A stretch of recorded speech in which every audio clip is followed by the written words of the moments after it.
आप सभी को जय मसीह की। आज परमेश्वर के वचन में आप सभी का स्वागत है। परमेश्वर पिता अपने वचनों के द्वारा आप सबको बहुत ऐसे आशीष को दे। परमेश्वर पिता अपने वचनों के द्वारा आपसे बोले और बातचीत करे। आज हम लोग दूसरा पत्रस उसका 3 अध्याय उसका 3 को देखेंगे, जहाँ इस प्रकार से लिखा, पहले या जान लो कि अंतिम दिनों में हंसी ठट्ठा करने वाले आएंगे जो अपनी ही अभिलाषाओं के अनुसार चलेंगे। और परमेश्वर पिता हमें अपने वचनों के द्वारा बताना चाह रहा है कि तुम पहले जान लो कि अंतिम दिनों में ऐसे लोग होंगे जो परमेश्वर के प्रतिज्ञाओं को, उसके आने की प्रतिज्ञाओं के बारे में वो ठट्ठे में उड़ाएंगे और वो कहेंगे कि आने वाले की प्रतिज्ञा कहाँ है, यानी यीशु मसीह जो आने वाला है उसकी प्रतिज्ञा कहाँ है बोल रहा है। क्योंकि जब से बाप दादे सो गए सब कुछ वैसा ही है जैसे सृष्टि के आरंभ से था बोल रहा है। वे तो जानबूझकर ये भूल गए बोल रहा है कि परमेश्वर के वचन के द्वारा आकाश प्राचीन काल से विद्यमान है और पृथ्वी भी जल में से बनी और जल में स्थिर है बोल रहा है। और वे भूल गए हैं परमेश्वर की सृष्टि को, परमेश्वर की रचना को, कि किस प्रकार से परमेश्वर ने सृष्टि की रचना की। ये पृथ्वी तो बोल रहा है जल में से बनी है बोल रहा है और जल में स्थिर है बोल रहा है। इस कारण उस युग को जगत में जल से डूब कर क्या हुआ, नाश हुआ बोला। उस युग के लोग जल से डूब कर नाश हुआ, लेकिन इस युग के लोगों के लिए परमेश्वर बोल रहा है वर्तमान काल में आकाश और पृथ्वी उसी के वचन के द्वारा इसीलिए रखे गए कि जलाए जाएं बोल रहा है, और भक्तिहीन मनुष्यों के न्याय और नष्ट होने के दिन तक के लिए रखे गए बोल रहा है। और बोलता, हे प्रियो, यह बात तुमसे छिपी ना रहे, प्रभु के यहाँ एक दिन 1000 वर्ष है, 1000 वर्ष के बराबर है, और 1000 वर्ष एक दिन के बराबर है। प्रभु अपनी प्रतिज्ञा के विषय में देर नहीं करता जैसे कुछ लोग समझते हैं, पर तुम्हारे विषय में धीरज धरता है और नहीं चाहता कि नष्ट हो, वरन सबको मन फिराव का अवसर दे। और परमेश्वर इसलिए नष्ट नहीं कर रहा कि सबको मन फिराव का अवसर दे। इसलिए परमेश्वर बोल रहा है कि अंतिम दिनों में हंसी ठट्ठा करने वाले लोग होंगे जो अपनी अभिलाषाओं के अनुसार चलेंगे। इसलिए परमेश्वर का वचन हमसे कहता है गलाती 6 उसका 7 में, धोखा ना खाओ।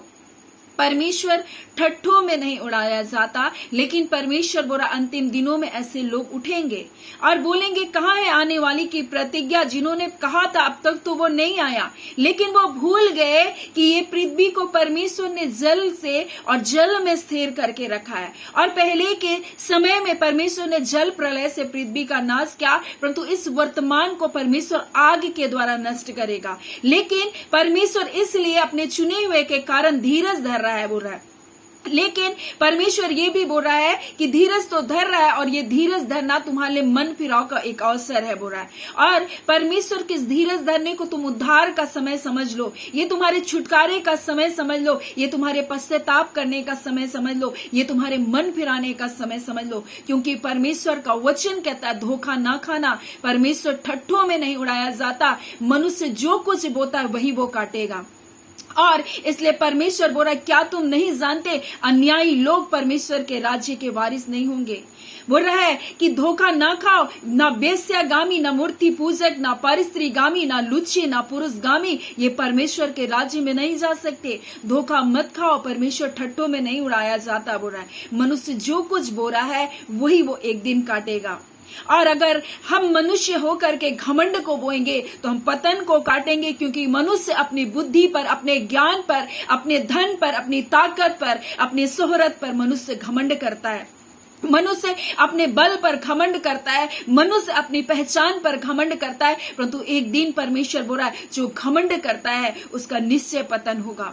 क्योंकि नीति वचन 16 उसका 18 में इस प्रकार से लिखा है, मनुष्य बोलता है कि गर्व के कारण मनुष्य का विनाश होता है, घमंड के कारण मनुष्य का नाश होता है, परंतु नम्रता वाला मनुष्य बोला शिरोमणि होता है। आज हमें जांचने की जरूरत है कि हम कैसे बीज को बो रहे हैं, हम अपने बच्चों के अंदर कैसे संस्कार को बोरे। नफरत बोरे, एक दिन नफरत उनके जीवन को खत्म कर देगा।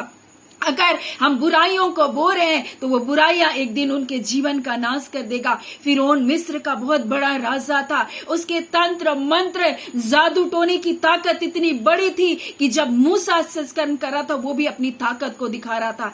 जब मूसा सर्प को बना रहा था वो भी अपनी सर्प को बनाकर अपनी ताकत दिखा रहा था। जब मूसा बोलते मिस्र के उस नील नदी को लहू के जैसा लाल कर रहा था, ये भी अपनी ताकत के द्वारा उसको लाल करके लहू के जैसा बना के दिखा रहा था। जब ये कुटकियों को बना रहा था मूसा, उसके तंत्र मंत्र करने वाले लोग भी कुटकियों को बना रहे थे। वो घमंड कर रहा था कौन है परमेश्वर बोल के, लेकिन परमेश्वर ने उसके घमंड को तोड़ दिया, परमेश्वर ने उसको नाश कर दिया। और परमेश्वर बोलता है घमंड के कारण मनुष्य नाश होता है। इसी प्रकार से वो जब घमंड कर रहा था और वो कष्ट बो रहा था इजरायलियों के लिए, उसने इजरायलियों के बच्चों को क्या क्या मार डाला प्रारंभ किया। देखा मिस्र में इनकी संख्या बढ़ गई, मैं इसको मार डालूंगा। और परमेश्वर ने 10 विपत्ति को भेजा और 10वीं विपत्ति थी कि उनके बच्चों का ही नाश हो गया। परमेश्वर ने अंतिम जो विपत्ति भेजी वो मृत्यु की विपत्ति थी। और परमेश्वर ने फिरौन में के बच्चों से लेकर के मिस्र के सारे पहलोटों को परमेश्वर ने मार दिया। ये कष्ट बो रहा था उनके लोगों के लिए, लेकिन उनको उस कष्ट का सामना करना पड़ा। ये दुख को बो रहा था दूसरों के लिए, लेकिन उस दुख से उसको होकर के गुजरना पड़ा। ये घमंड कर रहा था और परमेश्वर ने उसके घमंड भरी आंखों को परमेश्वर ने नीचा किया। बोल रहा था कौन परमेश्वर है। परमेश्वर ने अपनी सामर्थ्य को दिखाया। आज बहुत सारे लोग परमेश्वर के संतानों को सताते, लेकिन परमेश्वर लड़ने वाला, परमेश्वर अपने लोगों को बताने वाला। और इसलिए बुरा धोखा ना खाओ, परमेश्वर ठट्ठों में नहीं उड़ाया जाता, परमेश्वर मजाक नहीं उड़ाया जाता। जो तुम बोगे वही तुम काटोगे। अगर तुम प्रेम बो रहे हो तुम प्रेम काटोगे, अगर तुम क्षमा बो रहे हो तुम क्षमा काटोगे, तुम नम्रता बो रहे हो तुम शिरोमणि बनोगे। और परमेश्वर तो बोल रहा है तुम भलाई करोगे तो तुम्हारे जीवन में भलाइयां आएगी। और इसलिए परमेश्वर का वचन हमें बता रहा है किस प्रकार से यहाँ पर फिरौन ने क्या क्या मृत्यु को भेजा और मृत्यु उसके घर में आ गया। हम लोग देखते हैं किस प्रकार से साउल राजा दाऊद का जब अभिषेक हो गया, उससे बैर करने लगा, उससे जलन करने लगा, उससे ईर्ष्या करने लगा। और एक दिन वो अकेलेपन में चला गया। आप बैर को बोएंगे आप अकेले हो जाएंगे, आप टूट जाएंगे, आप निराश हो जाएंगे। आप नफरत को बोएंगे आप कभी भी अपने जीवन में उस शांति को नहीं पा पाएंगे।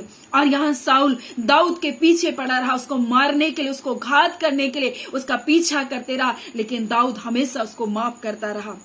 लेकिन एक दिन ऐसा आया युद्ध के मैदान में वो अकेला हो गया और शत्रु से वो घिर गया। और तब वो अपनी ही तलवार से अपने आप को घात कर लिया, अपनी ही तलवार से वो मारा गया। और परमेश्वर का वचन हमें बता रहा है कि इसने बैर को बोया था इसलिए अकेलेपन को काटा। हम देखते कितने ही ऐसे लोग उठ खड़े हुए थे जो यहूदियों को सता रहे थे, लेकिन उनका विनाश कैसे हुआ, उनका अंत कैसे हुआ। आज के वर्तमान समय में भी परमेश्वर बता रहा है अगर आप बैर को बोएंगे एक दिन आप अकेले हो जाएंगे, आप नफरत को बोएंगे आप अकेले हो जाएंगे। हम देखते हैं किस प्रकार से याकूब अपने भाई एसौ को धोखा दिया, और जब वो धोखा देकर अपने मामा लबान के घर चला गया, उसके मामा ने भी उसको धोखा दिया। उसने राहेल को पसंद किया और उसके बाद उसने राहेल के लिए इतनी मेहनत किया 7 वर्ष, लेकिन उसको लिया मिला। और फिर उसने परिश्रम किया और उसको राहेल तो मिला, लेकिन उसका मामा बार बार धोखे से उसकी मजदूरी को बदलता रहा। वो 7 बार उसकी मजदूरी बदलती गई। यानी धोखा हमारे जीवन में धोखा को लेकर आता है, बैर हमारे जीवन में अकेलेपन को लेकर आता है। आप जो नफरत करते, आप जो घृणा करते, आप जो बैर करते, ये आपके जीवन में दुष्ट आत्माओं को लेकर के आता है। यहाँ पर देखते हैं किस प्रकार से साउल दाऊद से नफरत कर रहा था, घृणा कर रहा था और दुष्ट आत्मा उसके ऊपर आ गया। आज यही जलन, यही ईर्ष्या, यही घमंड मनुष्य के जीवन का पतन करता है और शत्रु उसके जीवन में क्या करता है, घुस जाता है। लेकिन जब आप पवित्र जीवन को जीते, ये पवित्रता एक ताकत है, ये पवित्रता एक सामर्थ है। इसलिए यीशु मसीह बोल रहा है मैं पवित्र हूं तुम भी पवित्र बनो। क्यों बोल रहा है कि तुम धार्मिकता के मार्ग में चलो, क्यों बोल रहा है कि तुम सच्चाई के मार्ग पर चलो, क्योंकि यही वो धार्मिकता, यही वो पवित्रता ही है जो तुम्हारे जीवन में तुमको आशीष दिलाएगी, जो तुम्हारे जीवन में बढ़ोतरी को दिलाएगी। जब तुम माफ करोगे, जब तुम नफरत नहीं करोगे, जब तुम घृणा नहीं करोगे, तुम्हारे जीवन में भलाई आएगी, बीमारियों के बंधन टूट जाएंगे, दुष्ट आत्माओं का कार्य आपके जीवन में हो रहा है वो रुक जाएगा। क्योंकि ये पवित्रताई अपने आप में एक ताकत है, पवित्रताई एक अपने आप में सामर्थ्य। इसलिए परमेश्वर बोल रहा है धोखा ना खाओ। परमेश्वर बोलता है ठट्ठों में नहीं उड़ाया जाता। आपके कार्य को आज जांचने की जरूरत है। कहीं हम घमंड में तो नहीं जी रहे, कहीं हम बैर में तो नहीं जी रहे, कहीं हम दूसरों के लिए कष्ट बोने वाले तो नहीं है, कहीं हम दूसरों को धोखा देने वाले तो नहीं है।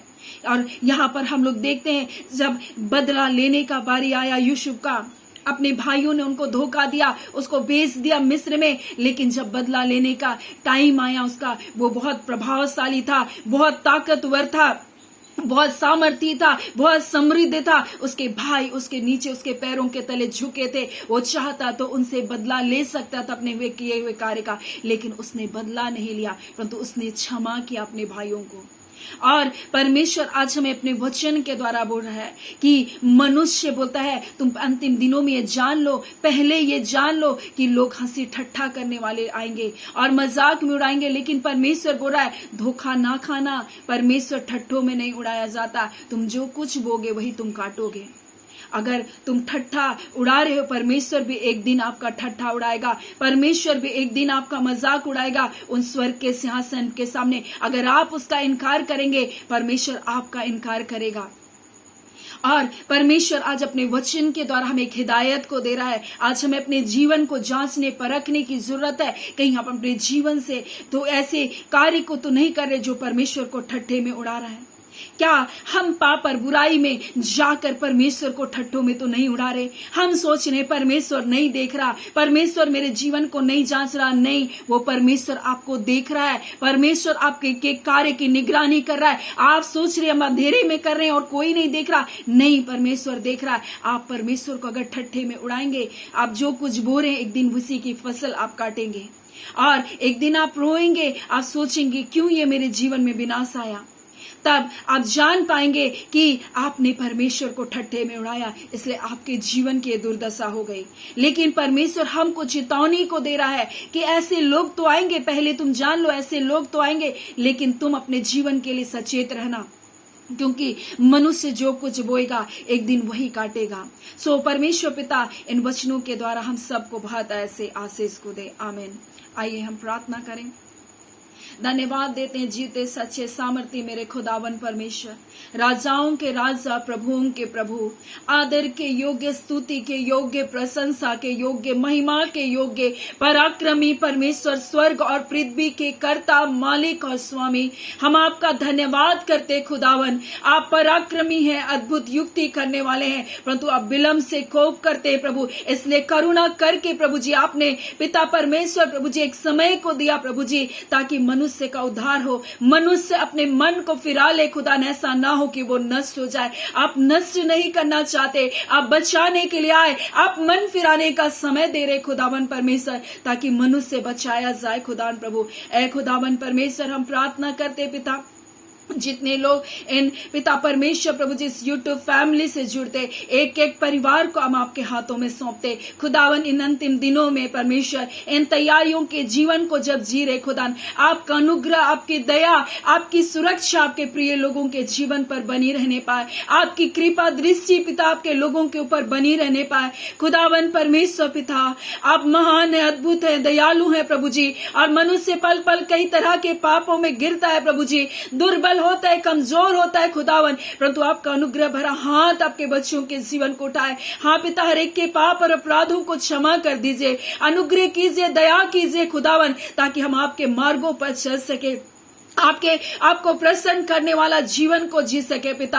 हाँ खुदावन परमेश्वर, आज इन वचन के द्वारा अपने लोगों से बोला और बातचीत किया, आपके आगमन के लिए एक जन तैयार होने पाए खुदान, अपने जीवन को सुस्त, अपने जीवन को खुमारीपन में, इस संसार के अभिलाषाओं में फंसा कर ना जीने पाए, ऐसा ना सोचने पाए। हाँ पिता, आपके आने की प्रतिज्ञा कहाँ है प्रभु जी? ए खुदावन, परंतु तू मन फिराव का अवसर दे रहा पिता, इस बात को आपने बताया। आज के दिन पिता जय, छुटकारा यीशु के नाम से आपके बच्चों के जीवन में आने पाए खुदावन परमेश्वर। जितनों के पिता परमेश्वर प्रार्थना निवेदन दिया प्रभु, हाँ पिता परमेश्वर, किसी के पिता परमेश्वर परिवार में परमेश्वर जो बीमारियां हैं प्रभु, हाँ पिता परमेश्वर, किसी के किडनी परमेश्वर खराब है, यीशु के नाम से वो हील होने पाए। खुदावन किसी को लकवे के रोगी है, यीशु के नाम से वो चंगाई को पाए, शरीर में ताकत आए प्रभु, हाँ पिता परमेश्वर, बंद नसें खुले यीशु के नाम से, एक एक टकने खुले यीशु के नाम से, बंधन तोड़ा जाए, दुष्ट आत्माओं के सारे कार्य के परिवारों से उनके सारे असर बेअसर हो यीशु के नाम से। हर एक प्रकार का अंधकार का कार्य बंधन यीशु के नाम से टूटने पाए, बीमारी के बंधन टूटने पाए। इसी घड़ी प्रभु जी आपका वचन कहता, आप अपने वचन को भेजकर चंगा करते, आप हमारे चंगा करने वाले परमेश्वर, आप उठाकर खड़ा करने वाले परमेश्वर। हाँ खुदावन परमेश्वर, जब विश्वास के द्वारा एक लकवे के रोगी को उसके 4 मित्रों ने लेकर आया, आपने उसे चंगा किया। आज विश्वास के द्वारा आपके प्रियों को आपके समीप लेकर आते यीशु, आप चंगा कर दीजिए। अपने दर में दाने हाथ को बढ़ाए, अपने चंगा करने वाला हाथ को बढ़ाकर आप इन्हें उठाकर खड़ा कीजिए। ऐसी घड़ी प्रभु जी आपकी चंगाई की सामर्थ आपके बच्चों के शरीरों में आने पाए, और प्रभु जी हर वो अंग जो मर गए यीशु के नाम से नया जीवन को पाने पाए। खुदावन परमेश्वर, जितने आपके प्रिय लोग हैं निराशा हताशा में, हाँ पिता फाइनेंस प्रॉब्लम है, ओ पिता बेरोजगारी के बंधन है, विवाह होने की समस्या, यीशु के नाम से वो सारी समस्या जाती रहे। खुदावन खर्च की समस्या जाती रहे, दुष्ट आत्माओं के बंधन टूटे, अंधकार की शक्तियां जलाए जाए यीशु के नाम से। खुदावन जय छुटकारा यीशु के नाम से आने पाए। आपके प्रियों को पिता आपके पवित्र लहू में छुपा कर रखे, अपने क्रूस की आड़ में रखे, और दिनों दिन पिता आपकी पवित्रताई में, आपके प्रेम में, आपके अनुग्रह में इनका जीवन बढ़ता चला जाए। खुदावन जय छुटकारा आशीष देने के लिए आपका धन्यवाद। आपके अद्भुत सुरक्षा में अपने प्रियों को रखे पिता, आपका धन्यवाद।